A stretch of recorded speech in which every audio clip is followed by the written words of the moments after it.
Hello and welcome from the NDTV studio in Davos, and I'm joined by a very special guest, Ravi Kumar of Cognizant. What a pleasure to have you here on the show. Thank you, Aayush. Thank you so much for hosting me today. It's good to catch up with you. It's a nice day to have this conversation. The sun's out. The weather is good. The weather is good. There's no snow yet. No snow yet, yeah.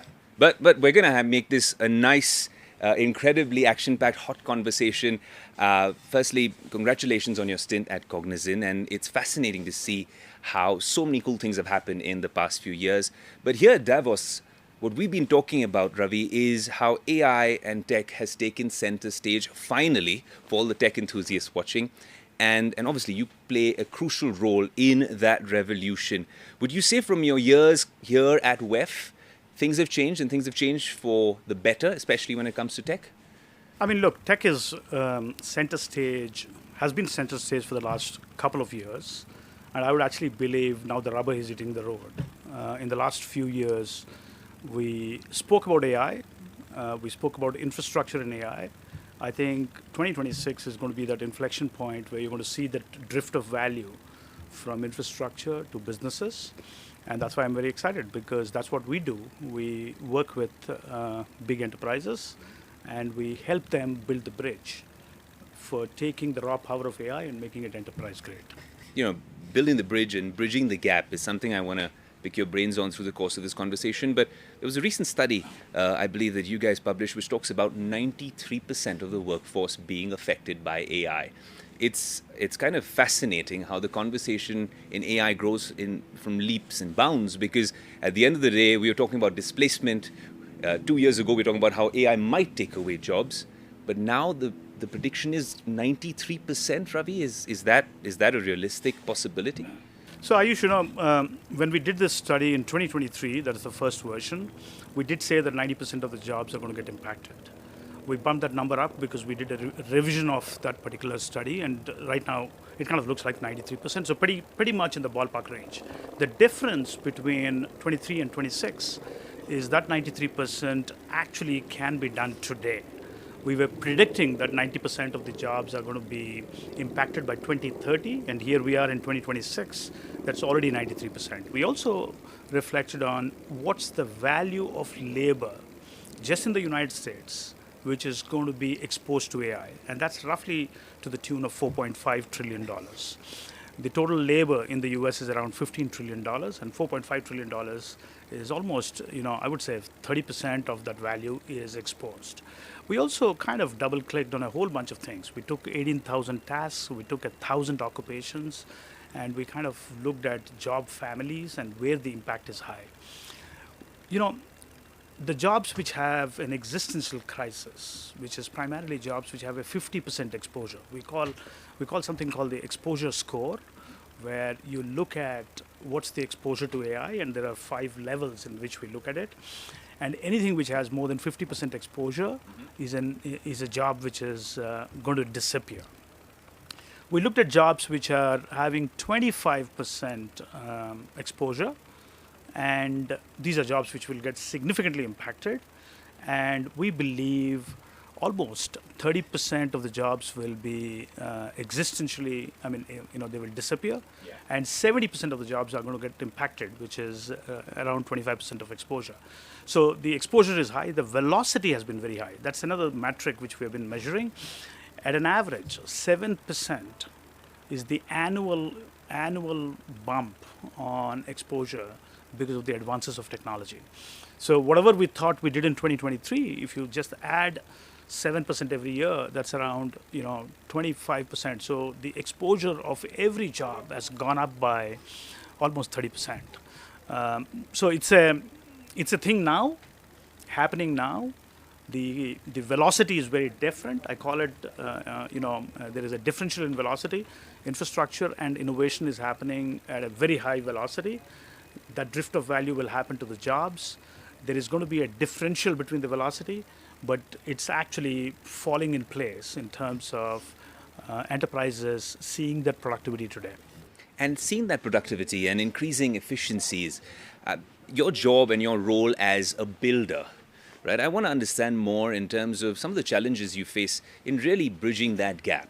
the customer, some of these platforms? Where does Cognizant really come in and drive that digital transformation? So Ayush, since the Industrial Revolution, enterprises have evolved and incrementally made changes to their business models, their operating models. If you look at one disruption, when the digital wave came into picture, the front office got disrupted. The middle and the back offices have only incrementally changed since the Industrial Revolution. So what I think will happen now, don't look at AI as tools like we do in our consumer lives. Yeah. When you look at enterprises, you have to look at AI as a reinvention and a reimagination of a business tool. So the ability to reinvent and reimagine businesses, I think, is going to be what the future is. So as a builder, we want to look at businesses and look at reinvention of businesses, their business flows, their process flows, their workflows, and use AI as the catalyst to do that. If you can do that, the productivity will be deeply embedded into the enterprise landscape. We think AI should be in the operating layer of enterprises, and we think operating models have to be flexible because this technology is moving at a rapid pace. And how crucial a role would Agentic play in this particular revolution? There were three accelerators since 2023. The first is multimodal, so you could capture, listen, hear, and drive value out of AI. Then there was, in some sense, advanced analytics and advanced reasoning, which was the brain and the neural map. And the third is action, which is what Agentic AI is all about. So Agentic AI is all about action. It kind of creates digital labor, which can complement human labor. In fact, a lot of things which have happened so far, in some ways, are not good for productivity, because a lot of it is about replacing human capital. Absolutely. I think the future is going to be about amplifying the potential of humans, and that will actually come from embedding AI into workflows of what humans do, into the rhythms of work, and into workplaces in a way that you can actually amplify human potential. So that's the future. And if we do that well, if we pivot that well, we're going to see an extraordinary bump on productivity.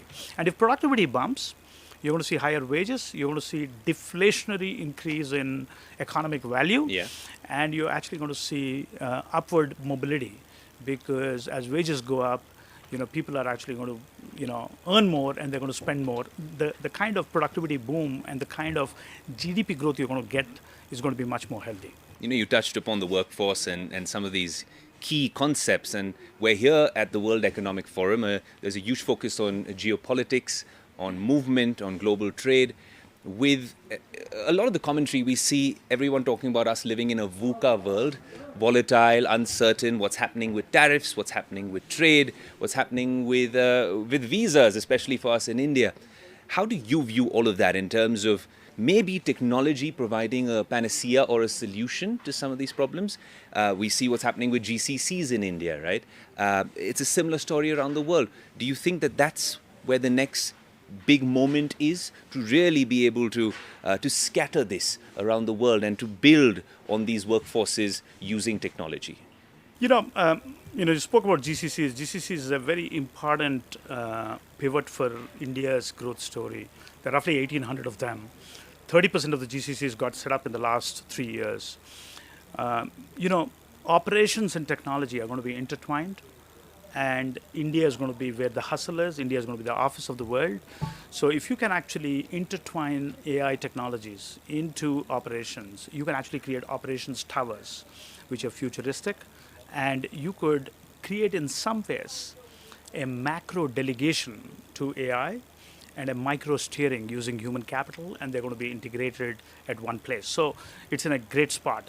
Now, going back to your question about geopolitics, economic uncertainty, the speed at which advances of AI are, new global order, I actually think executives like me cannot plan this linearly. You have to plan it as a scenario. Right. Because each one of them can go in any different directions. So the idea of actually being at WEF is to actually build those scenarios by talking to people and reflecting on what scenario, how we're going to respond to. And these scenarios I mean, I would say the diversity in which these scenarios exist today, all the way from geopolitics to the advances of technology, I think it's fascinating if we can prepare for a world where any of those scenarios we should be able to respond.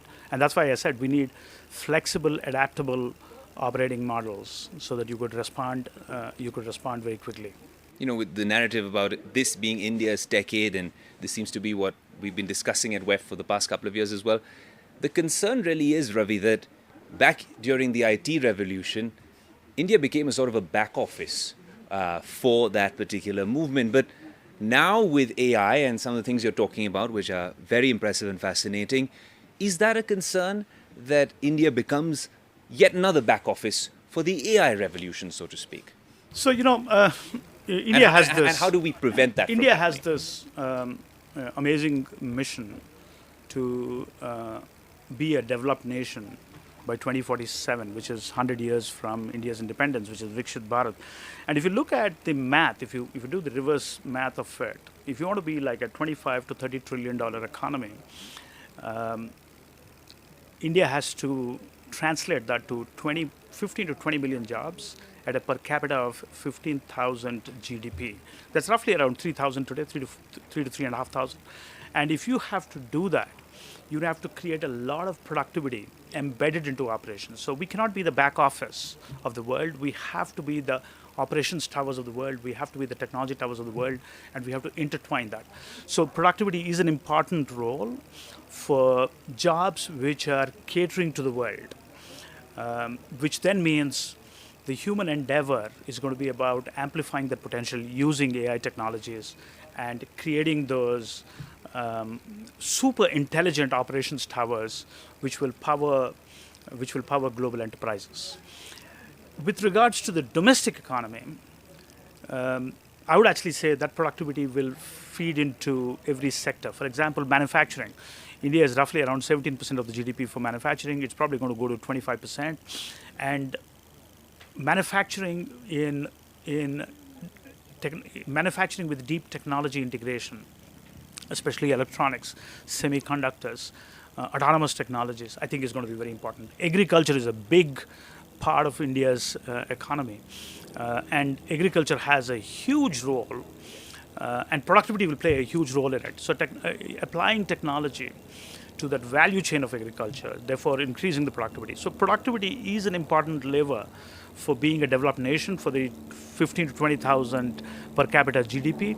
And if you have to do that, you have to increase wages. And if you have to increase wages, you have to feed technology amplification into every job, both in the domestic sector as well as the export sector, which is primarily technology and BPO services. If other tech companies want to take a leaf out of your book, what you've done at Cognizant over the past 3 years is incredible, to create and to instill that AI first culture, Ravi, in the company and then across the ecosystem as well. What kind of challenges did you face, and what was your rationale when you approached this leadership role, saying, I need to bring AI into the very ethos, the DNA of a company like Cognizant? So, Aayush, we see the AI opportunity in two swim lanes. The first swim lane is about applying AI to the traditional classical software. This is software which was written by humans before. The future of software development cycles is going to be deeply embedded with AI. AI is going to write code, and if AI writes codes, the paradox is you're going to actually write more software. The paradox of doing more for less is to actually get to do more. So I think more software will be written in the traditional classical way, and that is software 1.0 as I call it. Software 2.0, which is right now going to happen, which is AI agentic in nature, is software which we write, which we can verify as humans. The software we wrote so far was about software which we could literally specify. So it kind of got absorbed into enterprises. It had penetration which was to some level. But the software we write in the future is going to penetrate into enterprises in a deep, deep way. The diffusion rates are going to be significantly higher. It's going to create digital labor. We spoke about action orientation. It's going to create digital labor. The agentic labor is going to sit alongside human labor. So the amount of software 2.0 which will be written is going to be extraordinary. So what we have done as a company is we have taken what we do so far and we have transformed that to doing it in a new way, powering with AI, getting more productivity, therefore actually making the cost of deployment of technology significantly lower. The second swim lane is about writing software to everything in an enterprise, which is operations-led, and actually embedding it with agentic capital. The total addressable spend now is going to be significantly higher than where it was before. Before, the technology spend of enterprises was our universe. Right now, the universe is actually going to be all about anything in an enterprise which has human labor, you could amplify it using technology. So I see this as an opportunity to do more for less, and therefore get to do more. I see this as an opportunity to address a significantly new total addressable spend, which we never had a chance to do so before. So it's a unique for knowledge workers to pivot on both directions and seize these opportunities and actually, take enterprises in that path of reinvention and reimagination, which is going to happen powered by AI. Ravi, I can go on forever, but those are some fascinating insights about the workforce, agentic, what's happening here, the World Economic Forum. We will definitely have a part 2 of this conversation. But for now, thank you so much for joining us on Tech360 and NDTV. Thank you, Aayush. Thank you for the chance to talk to you.